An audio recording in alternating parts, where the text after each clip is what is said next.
Okay friends, మన truck work అయితే complete అయిపోయింది. టైర్స్ అన్నీ కూడా సెట్ చేసేసినాం. ఇంకా వాషింగ్ సెంటర్ దగ్గరికి వెళ్ళి వాషింగ్ కూడా చేయించేసుకున్నాం.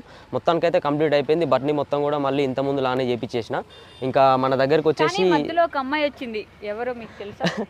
వైష్ణవి ఫిల్మీ లుక్స్ ఛానల్లో యాంకర్ గారు. అబద్ధాలు చెప్తున్నారు, నేను వాళ్ళ అవన్నీ చెప్పకూడదు, సీక్రెట్స్ అవన్నీ. అమ్మాయి వాళ్ళు ఏందేదో పెడతారా నాయన, అమ్మాయి వాళ్ళు ఏందేదో పెడతారా నాయన.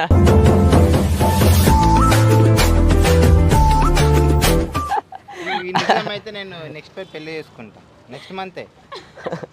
ఎందుకు బ్రో మీరేం మాట్లాడుతారు, ఏం అడగకు, ఏం చేయకని చెప్పేసి అట్లేం లేదు. వీళ్ళు మన ఫిల్మీ లుక్స్ ఛానల్ నుంచి మన డ్రైవర్స్ కష్టాలు ఇవన్నీ మనం చూపిస్తున్నాం కదా, అట్లనే మన గురించి తెలుసుకోవడం కోసం మన డ్రైవర్స్ ఏం చేస్తారు, ఎక్కడెక్కడ ఎలా ఉంటుంది, వీళ్ళ సిచ్యువేషన్స్ ఏంటి, ఎలా రోడ్లపైన ఉంటారు అని చెప్పేసి మొత్తం తెలియజేయడం కోసం వాళ్ళ ఛానల్లో కూడా ఒక వీడియో అప్లోడ్ చేయడం కోసం మన దగ్గర ఇంటర్వ్యూ తీసుకోవడం కోసం అయితే వాళ్ళు రావడం జరిగింది.